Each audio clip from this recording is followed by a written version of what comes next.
Hello, everybody, and welcome into another episode of the PHNX Suns Podcast presented by Shady Rays. We're coming to you live from Stadium Swim at Circa Las Vegas. Guys, this is gorgeous out here. This is awesome. This is so cool. Like, you want to talk about the best pool experience. I don't know that you're going to get better than this. I mean, you got all the games on behind you. You got all the stats. You're kept in the know. And you're getting some sun. You can even gamble by the pool down low. There's a whole like gambling suite, so you can just jump out of the pool, go walk over, play a little blackjack, and then jump back in. I now have backyard goals, and I'm looking at it. I may just move here. I mean, that might be easier, to be honest with you. I don't think the missus is down for it, but I may just never leave. All right, guys. Well, last night we finally got to see our Summer Suns in action for the first time. Game 1 did not result in a win, but overall it was really promising. We got to see Toumani Camara, we got to see Jordan Goodwin, and I think we are all in agreement that we were very happy with what we were able to see from those guys last night. We can start with Toumani Camara. He finished with 20 points, 8 rebounds, shot 61.5% from the field. What stood out to you guys about the way that he played last night? It was just so, like, composed. Like, the way that he looked like, I think Channing Frye said it, or someone said it on the broadcast, that he looked like a senior playing against freshmen. He looked comfortable catching the ball in the short roll, making good decisions, and he looked confident with his shooting stroke as well. So I was very impressed. I mean, obviously, he's a 23-year-old rookie. You would hope a 4-year college guy looks like that, but for a second-round pick, I was impressed. There was a lot of the small things that he did throughout that game that really just reaffirmed why the Suns took him in the second round and why they've already committed to him. It was remarkable. Yeah, the scoring was great, but I was really interested to see how his stroke was from the outside. It looked real smooth. He didn't connect on a lot from outside, but it still looked good. So you have a foundation to work with. Defensively, he was solid. And then really the thing that I think is going to separate him and really get him some minutes if he's going to play on this team is that second effort. You know, that unrelenting pursuit of trying to get the basketball and get more opportunities for your team. He did that multiple times last night. I was just super impressed by the young man. Yeah, I was impressed with his headiness under the hoop. Sometimes, let's be honest, summer league games can start to look a lot like you went down to the Y and you decided to watch some basketball. But Toumani down low really was a heady player, and I like that. I was not sure what to expect in that way. And we buried the lead. The freaking dunk on Taco Fall, I mean, the athleticism was there from this guy. I enjoyed every second of watching him, and I don't need to see another second of him in Summer League. That was good enough. Shut him down in my mind. Well, I mean, if we get another dunk like that, I wouldn't mind seeing some more of him in Summer League. I mean, that was incredible. That was such a cool moment. I'm excited to see him play again. I hope he does play again. But yeah, we should. I totally understand though why you don't want him to play, because we obviously did get a little bit nervous there last night in that game, and we'll of course get to that here in just a little bit. But we did get Quentin Crawford's thoughts on Toumani Camara, and Quentin Crawford, of course, is the coach of the Summer Suns. But here's what he had to say about Camara. It was great. He was great. He did everything we asked him to do. I thought we use him as a Swiss Army knife. We showed that he can bring the ball to the court. He showed that he can play a little 5 and DHO and do a bunch of different things. So I think his first showing in the NBA was really good. Obviously the numbers look good, but I think his overall character and his demeanor throughout the game, cheering on his teammates, trying to bring his teammates together when the going got a little tough for us, he was the one on the bench talking. So he was really good, and I tip my hat to him. Glowing endorsement there from Coach Crawford, that's for sure. Yeah, and what we saw just kind of backs up what we've been saying. Like, we feel like the Suns are pretty high on this guy. They already signed him to his contract. Crawford had a lot of nice things to say about him after the first couple days of practice. Said he thinks he's going to be a great player in this league. So, Summer League, we always have to take with a grain of salt because it's Summer League, but you can look unprepared or unready for this stage in Summer League, and Toumani definitely did not. Yeah, look one day before in Wemby. I mean, not to compare him to Wemby, but we talk about guys coming out and not looking ready. Toumani Camara, like you said, a 4-year college guy, 23 years old, looked the part. He looked like a man amongst boys, which he should have, because he pretty much is in most cases out here on the court. And let me make an addendum. He can play tomorrow since we're here for that game. Then don't let him play again the rest of summer. And then after that, we're done. Absolutely. You guys want to talk about that highlight, though? I know Espo brought it up, but it was pretty. Should we look at it? We have to show it. We have to. And so that angle, it doesn't really make it look like he dunked on Taco One more Fall, time, but it Emma. was still like I mean, it was over two guys, basically. It was right through the middle of them. He didn't show any fear. And he has that quick twitch athleticism where he doesn't need like a runway to get up and elevate and dunk on somebody. So that was pretty cool. Yeah, he split the hand right down the middle of the two of them. It was a thing of beauty. It was sneaky athleticism too. He's just kind of coming down the lane and then pop. He just hits him with it. I'm excited to watch this kid. I know we're not going to see him play a lot of minutes in the regular season in all likelihood, but I could see this guy develop into something, something nice for this team. Yeah, for sure. One of the things that I loved about that dunk was he had mentioned about how he got blocked earlier in the game. Again, we're talking about those intangibles and learning quickly on the move. And he said he got blocked, and when he got that moment again, he was like, "I'm not getting blocked this time." So he went up with more assertive, more aggressive, and he finished it off. And I mean, again, that's for a player like that to realize that in the spur of the moment, in such a short period of time. That really speaks volumes about him. Plus, he and I are besties. So. Oh, are you? Yeah. You and Toumani are besties already? Oh, yeah. That's facts. This is facts. I mean, I just love a Toumani tsunami, and I already told K-Ray he can use that on the broadcast. There you go. I do love Summer League dunks, though. There's just something special about Summer League dunks that feel a little bit, I don't know, maybe it's just because how intimate the gyms are here. But Taco is so huge. Like, we already knew that. I get it. But when you see him so close up in these type of gyms here at Summer League, next to guys who are also massive, it blows your mind. The whole entire game yesterday, I'm just like, God, I knew this, but I didn't know this. Yeah. You know what I mean? He's a big dude. He is. Absolutely. Especially because he's like getting his doctorate in Summer League. I feel like he's been here for 8 years, so he's got the most experience. Hey, but there's still hope. I want to see Taco here with another guy we'll talk about later. Okay. Yeah.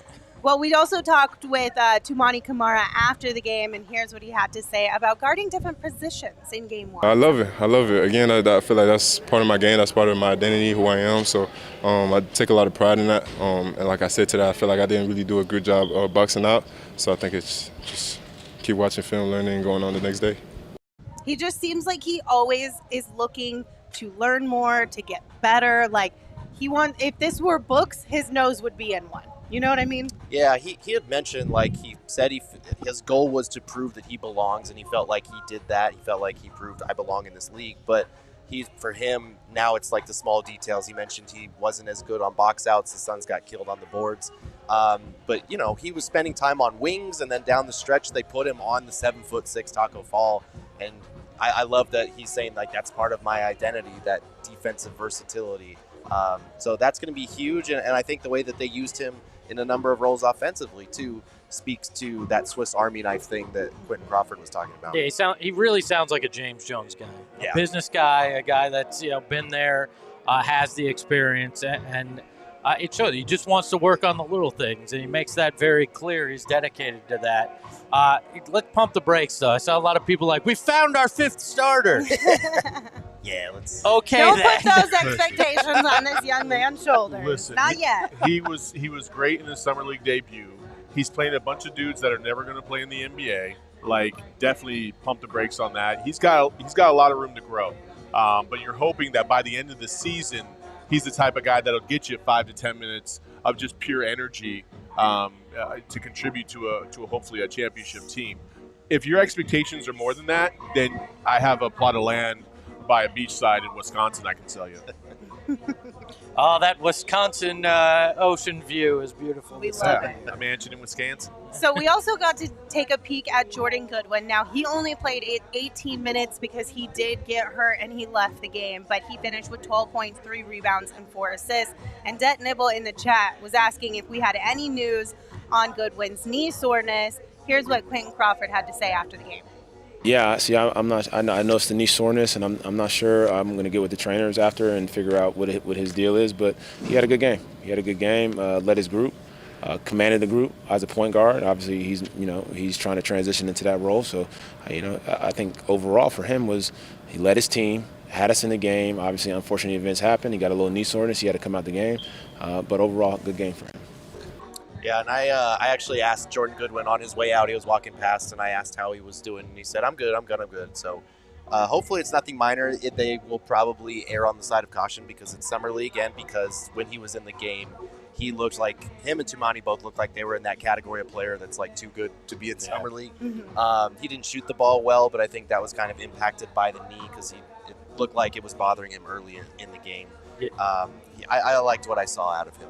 Yeah, I talked with him in the stands, too. He was sitting there laughing, talking with family, and said he was fine as well. So I'm not concerned about it, but I think you're right. There's no need to push that or anything in terms of it, but I liked what I saw out there. We know this guy could wind up being a rotational player if he lives up to the hype that we've heard. We heard Bradley Beal talking about him and seems to love him as well. So I'm looking forward to seeing him again in regular season minutes and seeing what his effectiveness can be, because he could wind up potentially supplanting Campaign if he has a good enough run in training camp and everything. So we'll see. We're already getting comments like that in the chat, people asking and wondering the same thing, Espo. Like, this is going to be a heated battle potentially between those two guys. Yeah, he's a straight dog. Like that, I mean, he got after it yesterday, and he was physical. The thing I loved about it was, again, he's not afraid. He was talking shit. He would take it to the hole, and he was. There was one possession, because I was right behind the basket, where I swear he got slapped like 18 times, and he missed the shot, and he got up and he looked at the ref, and I was like, dude, blow the whistle. But the very next time down the court, he took it at him again, and he finished off with the lefty and got fouled. He's strong. He's aggressive. He's got a little chip to him. I love it. We talked in the offseason. We've talked all season about them needing to add guys that got that dog in them. Yeah. Folks will not be confused. Jordan Goodwin has that dog in him for sure. I love it. I love it. He had a number of really nice finishes around the basket, too. He had that one where he went through the left. I think it was through Andre Jackson Jr., who was a pretty good player. And he had the other one where he kind of like tricked on which side he was going to go for. It was really impressive, and that was something. If you want to know more about Jordan Goodwin, I did write about him earlier last week about what to expect from his game, the defense, what he brings offensively, and his summer league debut was pretty much that. I feel like he's transitioning well to the role of point guard. He's a good passer, and he's a really good finisher as well. Do you think he'd be Javon Carter type with slightly better or better offense? I mean, that kind of bulldog defensively, but with an offensive game that you don't have him fall out of the rotation. I think that's a little. I don't. Is that too much? I don't know about better offense. Maybe a little bit better defense because he's more of a playmaker on that end in terms of steals, deflections, and whatnot. Yeah. But Javon averaged like 8 a game last year from Milwaukee. Yeah. I feel like he improved in that regard. Yeah. If you're getting I was 5 talking to 6, simply his time here, not. From here maybe. But Javon was a knockdown 3-point shooter. Goodwin has said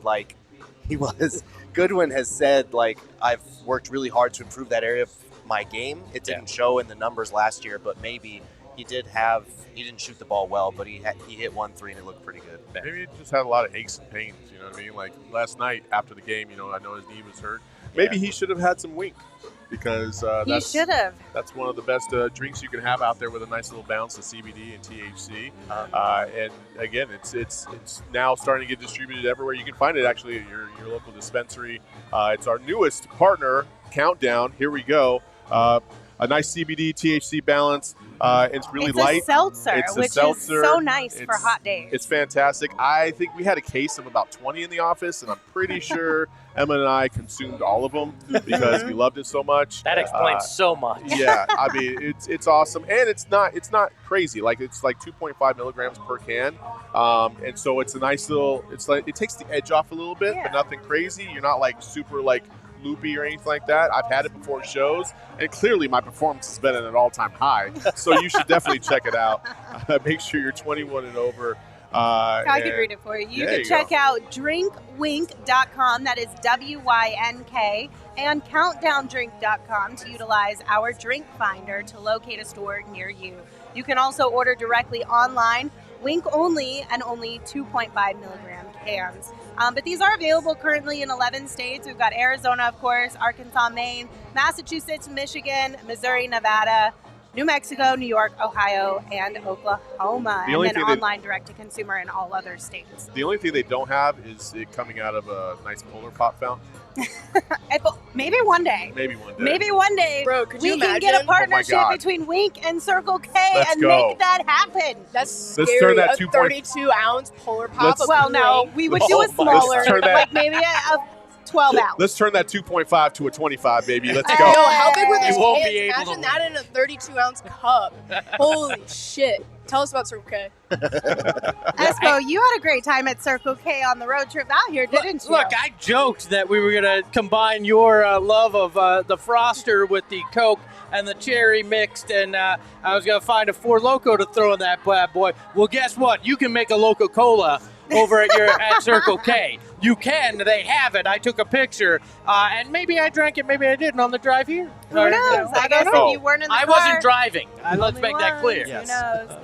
No, we're just kidding. But here's the deal. Circle K has tons of fantastic stuff. Their snack selection is elite. The best gas, the best coffee, and a beer selection as well. So make sure you're not missing out on all of the great stuff that Circle K has to offer. And right now, if you text PHNX to 31310 to join their SMS subscriber club, you're going to get a buy one, get one free offer on 32-ounce Polar Pops. Head to CircleK.com/store-locator to find Circle K's near you.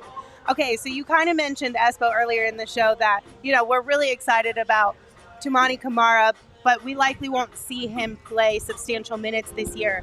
Well, when we're up, our garbage time minutes are going to be so much more fun this year because we've got Toumani to root for, and it's looking like we're going to get Bol Bol to root for as well. We saw a tweet from Shams yesterday that said the Phoenix Suns are front runners to sign free agent Bol Bol. Sources tell The Athletic and Stadium. Rival teams are expecting Bol to sign in near future with the Suns, who have deepened their roster this offseason.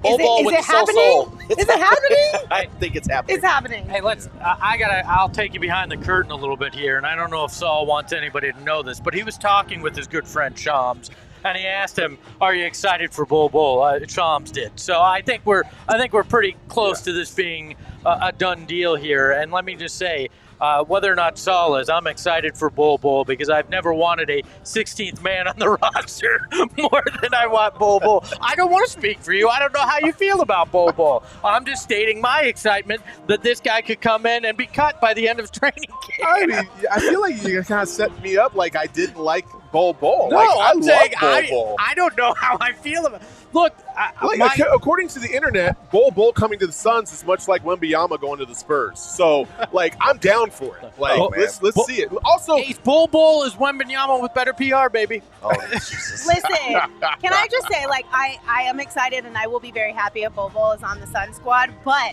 the Spurs really dropped the ball.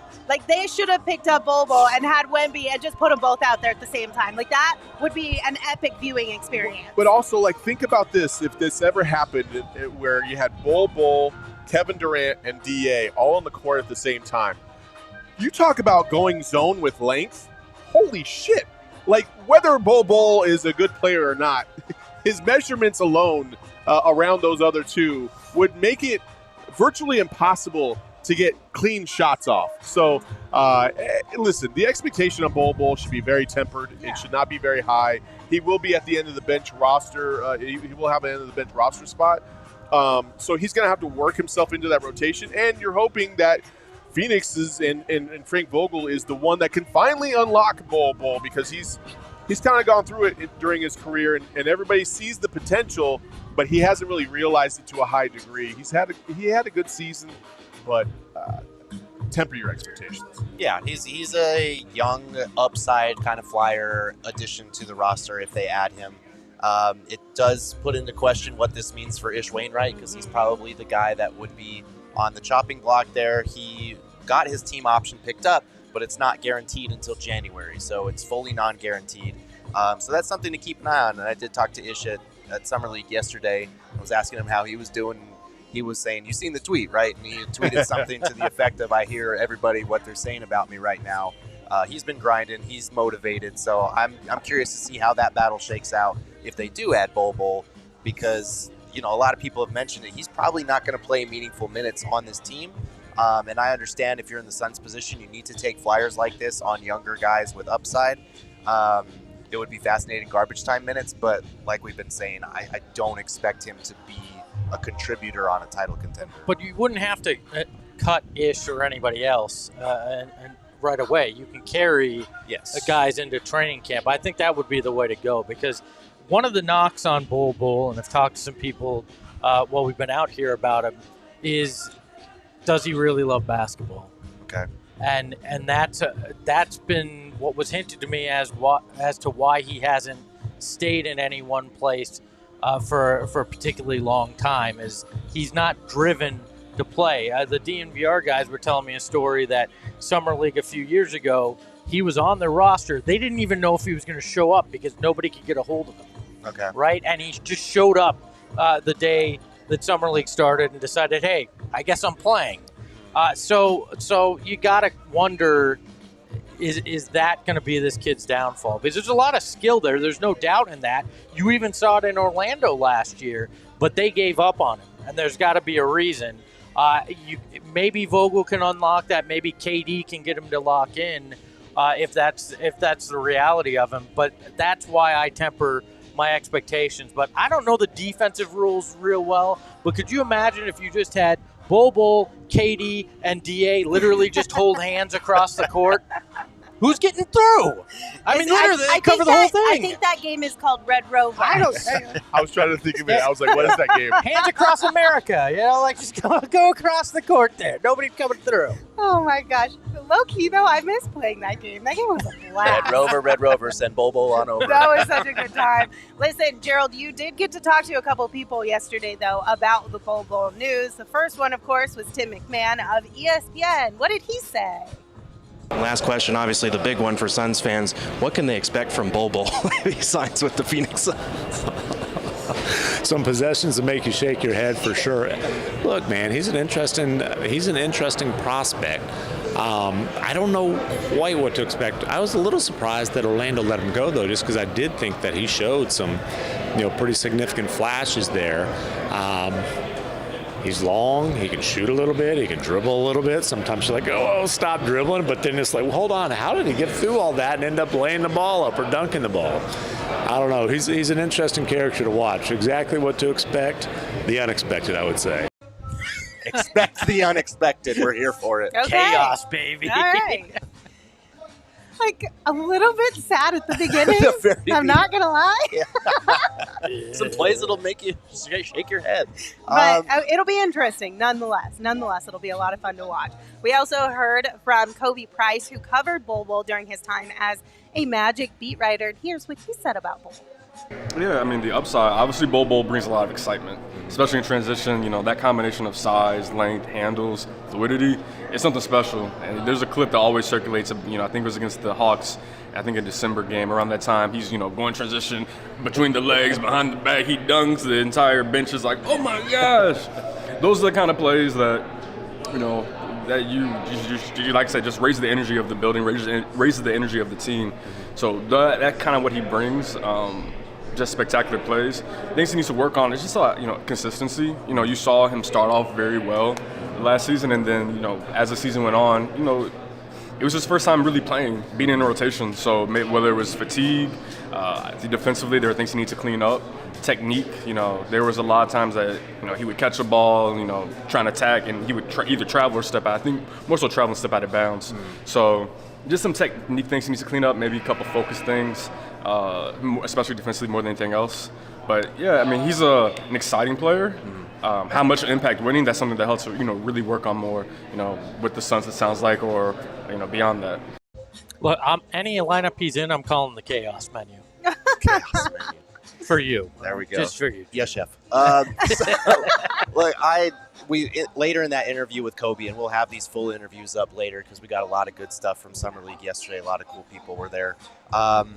But he was saying, like, he wasn't surprised that the Magic waived him. He wasn't expecting it per se, but it is an interesting dynamic where he's a player that, he'll be exciting in garbage time. He'll be a fun addition if he makes the roster. But again, like, fundamentally, does he have the skill set to be a part of a playoff rotation? Probably not at this stage. But, we're talking about the Suns bringing back a G League team in the near future. We're talking about needing to develop younger flyers like this. So it makes sense to just at least see what he has to offer. Yeah, it's worth it. Low risk, high reward potentially with Bol Bol. So I understand why the Suns are at least looking at him, wanting to bring him to training camp and at least have that time with him. But we'll keep you posted if and when we hear if this becomes official. And we'll discuss more then. And like Gerald said, those full interviews will eventually be up on our YouTube page and our podcast feed. So make sure you guys are subscribed. Also, if you have not already checked out our friends over at OG's, what are you doing? Go check them out. They make the best products, the best effect, and the best taste you can always get at OG's. Pink lemonade, that flavor is live now. It is limited edition though, so make sure you get your hands on it sooner rather than later so you don't miss out on the delightfully fresh, tangy lemon, hint of red berry, and plenty of sugar flavor that they have. They also have a mixed bags now, which means you can get the fruit flavors and the cream flavors all in one bag, so you get to mix it up.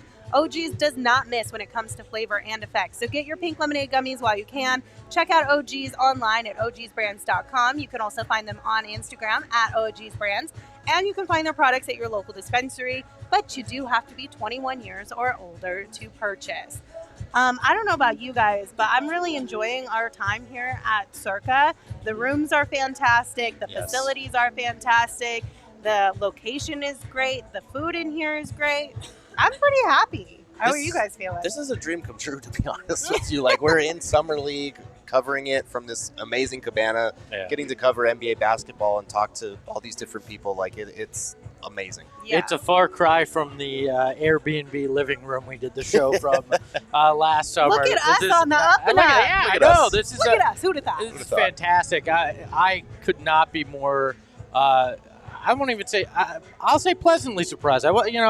I hadn't been to Circa, hadn't really heard much about it before we got here, and I don't think I'll stay anywhere else when I come to Las Vegas. This is fantastic, and you can't beat Stadium Swim out here. I came out here for the first time last night, and it was unbelievable, and it's even better during the day. They had the UFC fights out here last night. Like, this place is legit. It's also the world's largest sports book. It's a 3-story stadium style. It takes 10 people to operate the 78 million pixel screen that they have out here. So I don't know if you're looking for the best place to take in Vegas, and also from a sports perspective, Circa is where you guys need to be. And shout out to them for all the hospitality this week. All right, so as Gerald mentioned, we talked to a lot of people over the last couple of days, and hopefully we'll continue to get more throughout the time that we are here. But Gerald, you caught up with Rachel Nichols, and you talked with her just overall about the state of the Suns. So, obviously, the big move the Suns made over the offseason, bringing in Bradley Beal. Yeah. How do you see that working out for the Suns? I mean, I think it's going to be great. I've been saying consistently, ever since they made the Kevin Durant trade, you can't judge on what happens, like, through the playoffs. And by the way, they did very respectable showing through the playoffs, but they had to give away so much to get him. That wasn't the team. So now, in the offseason, we're seeing them build a team. And Bradley Beal is a great place to start. He has been hungry. I know Bradley pretty well. He's been hungry to have this kind of experience, not be the only guy. He's had all the, like, scoring title type of best scorer on the team, all the points, all the money. Now he just wants to win, and that's the kind of guy you want on the team.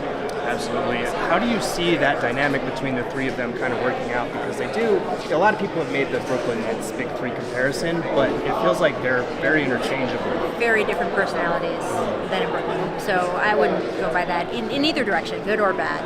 I think that these guys in particular are very good. They're very good guys, all three of them, at helping each other out on the court. They're both going to draw so much defense, all going to draw so much defense that, like, I said both because you'll get two guys drawing a lot of defense, and then the other guy is going to be like, right? I think the temperament is really, like, a great setup for a really successful year.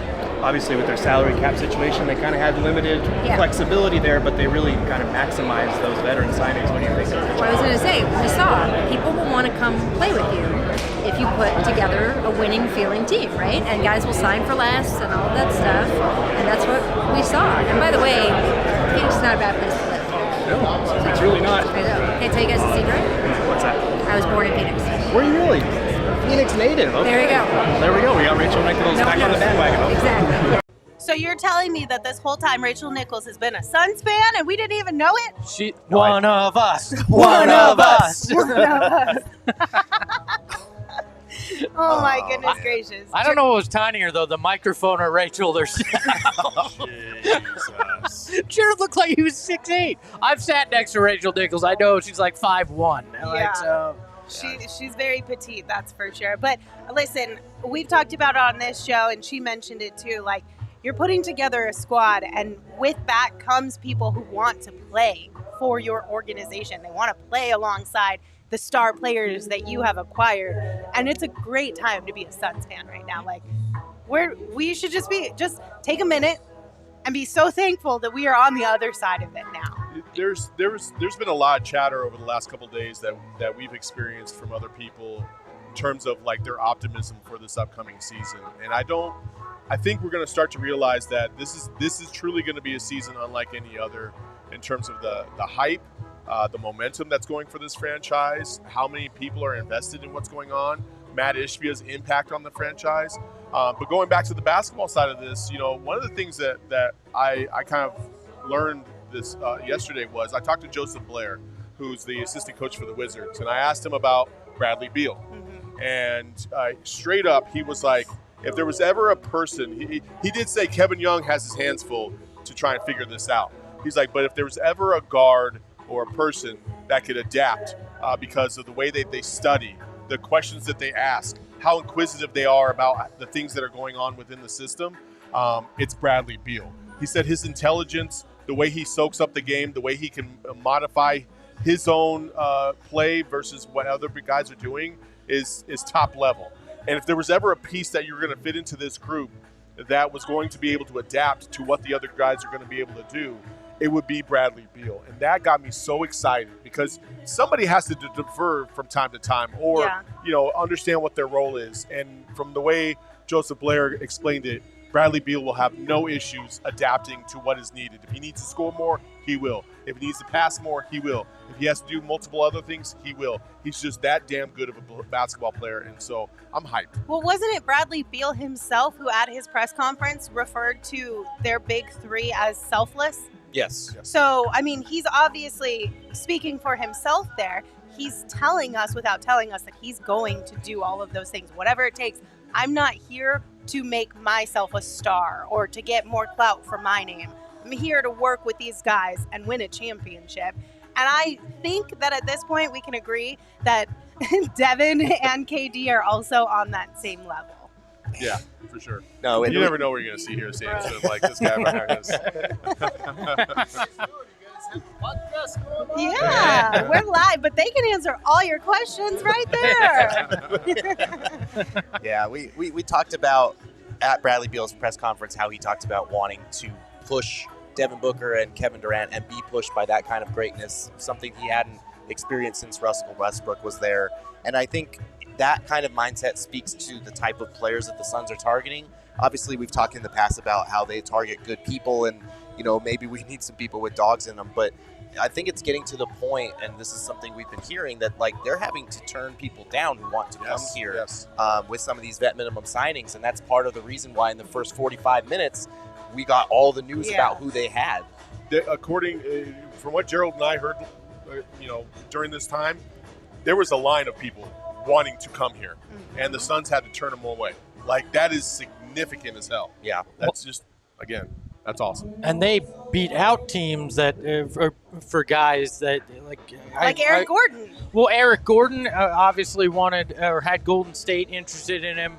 Watanabe apparently had 10. He told a Japanese media outlet he had 10 teams that contacted him that wanted him. I guarantee at least one of those 10 was offering significantly more than the minimum. Yeah. People wanted to be in Phoenix. And like you said, Lindsay, it's a far cry from the dark days, the 11 years that you spent where you had to beg, borrow, and steal just to get guys of any NBA quality to come to Phoenix. Yeah, and you know what we should do? What's should that? cheers with our pretend four peaks to that turnaround. Cheers, everybody. Cheers. Don't be lame like us. Go actually get some real Four Peaks so that you can have a much better celebration around the Suns. You know that Four Peaks and Phoenix Suns basketball go hand in hand, so make sure you pick some up for the week ahead. They've got a lot of great stuff over at Four Peaks. And if you have not been to their brewery in Tempe yet, highly recommend you check it out. Obviously, great beer, but great food as well, and a great atmosphere. You can check out Four Peaks at Four Peaks Brew or at Four Peaks Pub on social to keep up with the latest at Arizona's hometown brewery. You do have to be 21 or older to drink Four Peaks, and we ask that you drink responsibly. Also, you guys, we're all looking pretty good in our Shady Rays here. These have come in clutch. Obviously, Vegas, Phoenix, pretty similar climates, so we already knew that we needed to come prepared with our eye protection, and shout out to Shady Rays for making sure that we have gear that is built to last. We've got premium polarized shades. They are an independent sunglass company with a world-class product, and exclusively for our listeners, Shady Rays is giving out their best deal of the season. Go to shadyrays.com and use code PHNX for 50% off 2 or more pairs of polarized sunglasses. Try for yourself the shades rated 5 stars by over 250,000 people. Guys, we did get more news yesterday about the in-season tournament. More specifically, we know who the Suns will be competing against within their group. So the Suns are in the West A group, and that means they're going to be competing against the Grizzlies, Lakers, Jazz, and Blazers. Yes. How are you feeling about this? So the league split the two conferences into 3 groups each here, and from November, beginning of November till the end, Tuesdays and Fridays, they're going to play these tournament games. You're basically going to play 4 games against these 4, and the best record is going to make it in with 2 wild cards. Look, the draw, the Lakers are the real tough play here for the Suns. They're the team that you're probably going to have to compete most heavily with. We don't know what Memphis is going to look like. Portland is likely going into a rebuild. The Jazz are a big question mark as well. Played well at times last year. They've got Collins, and they're still trying to build out that roster, so we don't know. But look, a lot of people are saying, hey, well, how is this even going to – are people even going to care? Nothing has meaning until we place it in something, right? Yeah. And I think that's what's going to happen here is all of a sudden these Tuesday and Friday games are going to get hyped each week. Yep. You're going to go, okay, now a Suns-Lakers game, even though there's an inherent rivalry, now is going to mean something in the middle of November. And these guys are going to be competitive, and you're not going to see load management on nights like this. The League A won't let it happen, at least in year one. There's no way load management is happening in any of these group games or any of the tournament games after that. I think this makes things a lot more interesting in November. And a lot of people online were like, can we opt out of this? Like, I would just rest all of my players for all of these games. Well, you do know that outside of the championship game, they still count towards the regular season. Yeah, right. So it's not like all of these games are extra games. It's just if you make it to the championship, 1 bonus game. And I understand the concern, but at that point, they're in mid-season form. Sure, anything can happen, but I think we need to let it happen 1 year and then decide how we feel about it. Like, let's see it play out before placing judgment. I mean, I just don't get why everybody's so against it. Like, who gives a shit? What else are you going to watch? You're still going to watch. Now these games actually have a little bit of more meaning than they did before. That's all that matters. Yeah. Like, you want games to matter. Be on the right side of history. Get on board now. It's going to be fun. Even if it's some dinky-ass ring or trophy, who gives a shit? It's still something that these guys are competitive about and are going to have a goal to try and win. It might not be the biggest goal. No, it's not better than an NBA championship. Nobody's trying to say that. No. But stop shitting on our dreams, damn it. The trophy actually looks kind of cool. They unveiled it out at NBA Con yesterday, and they're calling it the NBA Cup. I'm sure it'll eventually have a cooler name. But I think that's pretty cool. But look, like you said, what's the biggest knock on the NBA in October and November? Nobody cares. The NBA doesn't start till Christmas, is what we always hear. Well, now you got something that gives you a little intrigue. They're doing it on nights that aren't football nights, which is smart. Tuesday, Friday aren't traditional football nights for college or pro. So you're trying to carve your own little niche in November, and into early December. Let's do it. Let's have some fun with it. Let's win an NBA Cup in Phoenix and then Larry after that. Yeah, I mean, it's just a little bit of extra fun. We're just sprinkling some confetti on the cake. Like, it's not a big deal. Just put a little relish on your hot dog, there people. You go. It means a hell of a lot more than a division championship does in the NBA. Right. Okay, I have a question for you that came from the chat. How do you guys feel about this? AJ said good experience for pressure moments, though. Do you think that actually could potentially be beneficial if you're in like a championship kind of situation? I think the teams that make it to that Final Four, when they get to Vegas and all the other fan bases are there, that's when that shit's going to change because players are going to be like, wait, so let's just say, for example, it was like the Suns, the Nuggets, the Celtics, and the Bucks. And all four of those fan bases are in the arena at the same time, which is what I hope will happen. Yes. Holy shit.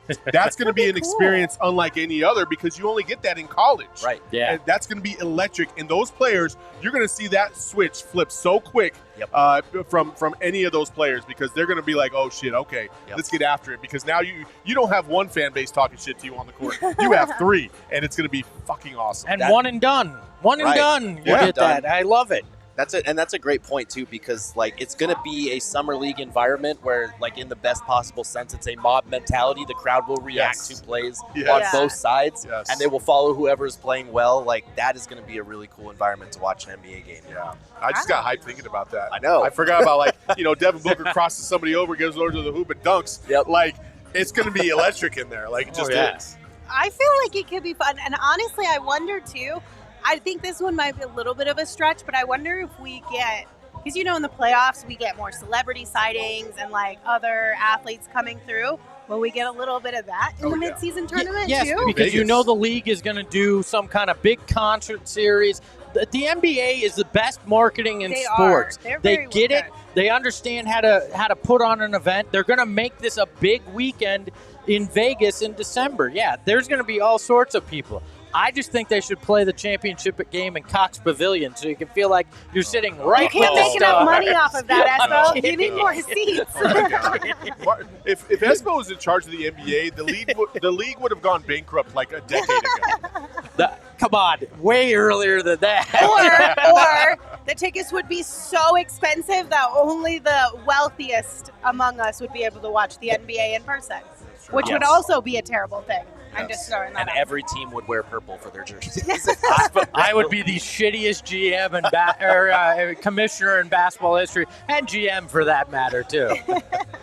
All right. Well, thank you all for joining us. We appreciate you as always. We will have a show for you tomorrow at 11 a.m. as well, so plan to come hang out with us then. Until we see you next time, don't forget to follow the show on Twitter at PHNX_Suns. If you are here with us on YouTube, leave a thumbs up on your way out. If you are listening on an audio podcast form, make sure you subscribe, rate, and review. It helps us out a lot. And I do have one housekeeping item I forgot to mention. It's a little minor Summer League tidbit, but for those who are asking what the Suns are doing with their last Summer League roster spot because Isaiah Todd got traded, that went to Aaron Gordon, who is the younger brother of Eric Gordon, who now just signed with the team. He, if you look up his numbers, they're not great, but it's an extra body to fill in. So finally we got the good brother too, not just the bad brother. So there we go. Exactly. All right. Well, you can check us out on Twitter. I'm at Lindsay Smith AZ. Saul is at Saul_Bookman. Gerald is at Gerald Bourget. And of course, Espo is at Espo. Espo, take us home. We're in Vegas. Let's go find that NBA Cup and take some shots. Ahoy, ahoy. Hey, yo, my lifestyle is retro. Tell the Phoenix Metro. Megas in control and he ain't never gonna let go. PHNX though, Lindsay, Gerald, Espo. Saw past the ball, we here to turn up the tempo. Got to understand me, I'll always rep the family. Rally in the valley like